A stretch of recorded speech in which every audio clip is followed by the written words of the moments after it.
Here are the facts. We will never liberate ourselves while assigning our plight to a biblical fairy tale and blaming our collective condition onto a silly slave syndrome myth. When Black people assign our plight to a book written by history's proven most ungodliest group of people and blames our collective condition onto a silly slave syndrome myth, we are in fact making damn fools of ourselves. I will not be silent to appease ignorance, especially when it's ignorance that hinders our Black liberation. True Black liberation will only be possible when Black people begin functioning based upon the truth of our plight and condition. Because as long as our understandings of our plight and condition remains flawed, then all liberating remedies and strategies that stem from those misunderstandings will also be flawed. This is precisely why white oppressive forces have fed so much false information regarding our plight and condition into Black communities.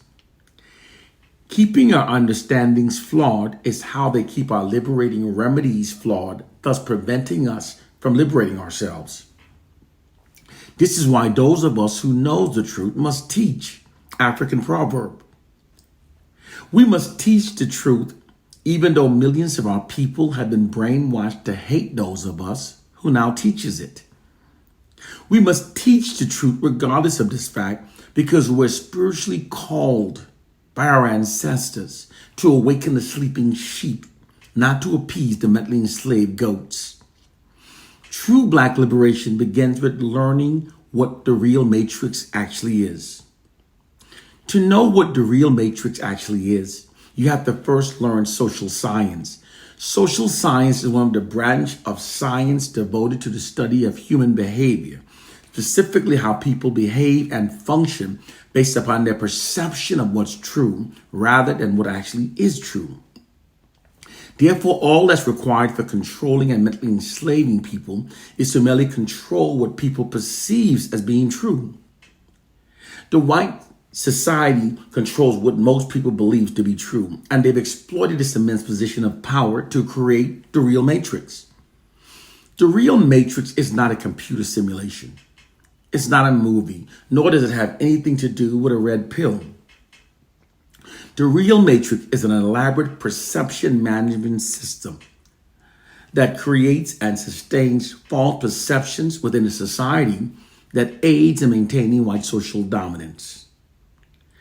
Perception management is a propaganda technique that involves altering the public perception of reality to suit the objective of the ruling class. Most people are totally clueless of the fact that the white ruling class have literally whitewashed the perception of reality to serve the system of white supremacy. This is all possible because public perception of reality is not shaped based upon facts. It's actually shaped by the narratives that are repetitively fed into a society. Therefore, all that's required to distort the public perception of reality is to repetitively feed false narratives into society. The public at large will then function based upon those false repeated narratives rather than the true reality. This is precisely what the white ruling class have done. Because they control all of the narratives that are repetitively fed into the society, they therefore literally owns the perception of reality. They've exploited this scenario. White social scientists determined a long time ago that by constantly feeding false narratives into a society that marginalizes Black people while simultaneously falsely exalting Caucasians, this could create and sustain false perceptions within a society that aids the white society in maintaining its social capital and social dominance over Black people. To meet this objective, the white society is literally falsely scripted to propagate the myth that whites are inherently superior to Blacks. And it's so obvious that it's only by not critically thinking that it cannot be seen. Case, point, and proof. When critically thinking, it becomes clear to see just how cartoonishly unrealistic it actually is that virtually all study results that we receive from white sources favors their racial group over Black people. What's even more cartoonishly unrealistic are the facts that all narratives that we receive about whites are consistently positive, while all narratives about Black people are consistently negative. These unrealistic scenarios exist because the white society is literally falsely scripted to propagate the myth that whites are inherently superior to Blacks. Doing so creates an elaborate illusory truth effect that aids in maintaining white social dominance over Black people. An illusory truth effect is when people have been made to believe that false information is true because of constantly receiving the false information, and they then begin functioning based upon the false information rather than what actually is true. When lies are repetitively fed into a society that conveys the message that one group is superior to another within the society at large will then begin functioning based upon those lies, thus giving greater social power to the exalted group while causing greater societal hardship for the group being marginalized. It doesn't matter that these narratives are untrue. What only matters is that the public believe that they're true. People function based upon their perception of what's true rather than what actually is true. This is why white social scientists says the perception is more important than reality for controlling people and for steering society towards an implied objective. Here's proof that people function based upon the narratives that are repetitively fed into a society rather than what's actually the true reality. Because the narratives about a Jewish Holocaust have been repetitively fed into our society, most people are currently functioning based upon their perception that it was the worst atrocity in history. But in reality, the reality is that the Jewish Holocaust pales in comparison to the brutal atrocities endured by the Africans and Native Americans. The African and Native American Holocaust far exceeded the atrocities inflicted upon the European Jews. Those atrocities resulted in millions of more deaths, further decimated the African and Native American cultures, and lasted many centuries longer than the Jewish Holocaust that lasted less than 12 years. The public's focus and sympathies have been deliberately steered away from the reality of those worst atrocities through the propaganda campaigns about the Jewish Holocaust that have been repetitively fed into our society. The Jewish Holocaust has in fact been grossly exaggerated and oversaturated into the collective minds of the public to shift the collective attention away from the fact that history's worst atrocities were those committed by Caucasians against people of color. Here's another example of how Caucasians distort the public perceptions in ways benefiting their white society.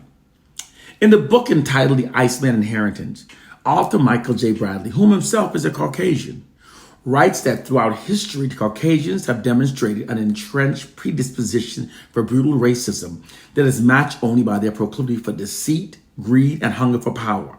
They alone are the most arrogant and the race most predisposed to racism. All other races have been their enemies or their victims. Furthermore, throughout history, the Caucasians have demonstrated an almost total disregard for the human lives of non-whites. Their subjugation, murder, and exploitation of all other races are unparalleled. While labeling all other races as being savages, the Caucasians have in fact been the most savage throughout history. Their savagery remains unmatched by any other. Yet in spite of these facts, to the contrary, Caucasians are most often perceived as being a racial group possessing the highest ethics and moral standard. This profound contradiction exists from reality because the public is not functioning based upon the true reality. The public at large functions instead based upon those white exalting narratives that are repetitively fed into our society. Because Caucasians control all the narratives that are fed into our society, they literally own the perception of reality. They systematically feed false narrative into a society to make the public's perception shape it in ways benefiting their society. Here's one more example of the nefarious practice. By repetitively feeding false narrative into our society, white propagandists have manipulated millions to believe that most inventions that have revolutionized the world were invented by Caucasians. Moreover, to perceive Black people as being the leeches of society that haven't invented much throughout history. However, this is merely a distorted perception of reality created by white social scientists and white propagandists. The true reality is the exact opposite from what they've manipulated millions to believe. After slavery was abolished in the U.S. in 1865, in spite of receiving no reparation, and being constantly plagued by the evils of white racism. Between the years of 1870 to 1940s, African Americans submitted 726 invention patterns to the U.S. Patent Office. This was not only extraordinary, so closely following slavery, while still dealing with the unresolved traumas of slavery and still being wrought by the injustice of white racism, but even more so because those numbers more than doubled those submitted by Caucasians during the same time frame. And back then, African Americans made up less than 3% of the U.S. population.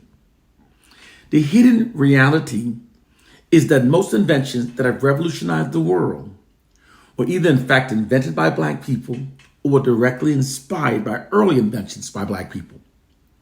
Without Black people, there would exist no internets, no cell phones. We wouldn't have the cameras and microphones on our cell phones.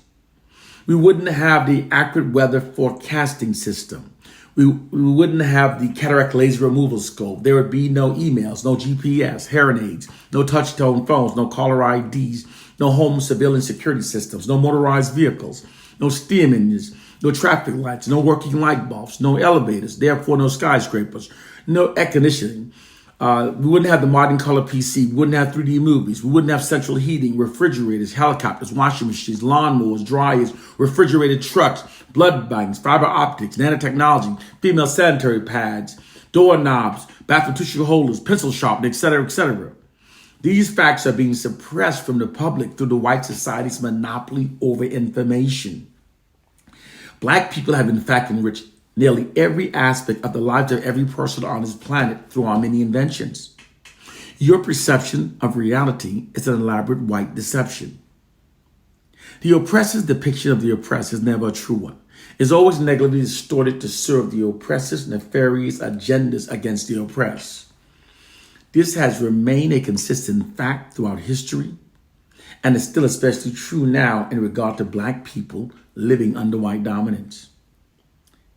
The truth of the matter is that white people invented the Patent Office and have always used it to steal the intellectual property rights from Black people. In order for Black inventors to get their inventions mass produced, they have to go before these white companies. These companies then acquires the rights to these inventions and places white faces in front of the technology. This scenario literally allows the white society to continue exploiting the genius minds of Black people while maintaining the appearance that all technological advancements are coming from the minds of Caucasians. When a well-packaged web of lies have been gradually sold to the masses over generations, the truth will seem absolutely ridiculous and the speaker a raving lunatic. Nonetheless, those of us who know must teach African proverb.